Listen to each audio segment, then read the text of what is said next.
હાલ અમે છીએ મહાશિવરાત્રી મિની કુંભ મેળામાં અને અત્યારે અમારી સાથે એક સાધુ મહંત છે. બહુ બધી રુદ્રાક્ષોની માળા પહેરેલી છે અને આપણે એમનો ઇન્ટ્રો કરીશું અને સાધુ મહારાજ ક્યાંથી આવ્યા છે અને શિવરાત્રીના મેળા વિશે જાણીશું. જય ગિરનારી. ઓમ નમો નારાયણ. જય ગિરનારી. હર હર મહાદેવ. મારું નામ છે ભૈરવ ચેતનગીરી રુદ્રાક્ષધારી. આશ્રમ છે જોડિયા હનુમાન જેતપુર કિરસરા રોડ. અને આજ તમે જે આટલા રુદ્રાક્ષોની માળા ધારણ કરી છે દરરોજને માટે કરો છો અને આમનું માતમ્ય શું છે?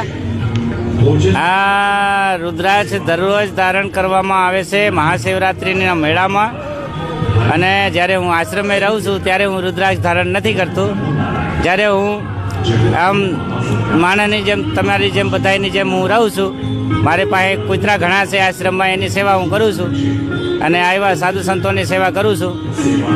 આવી રીતે મારું જીવન છે. આ રુદ્રાક્ષનું મહત્વ છે.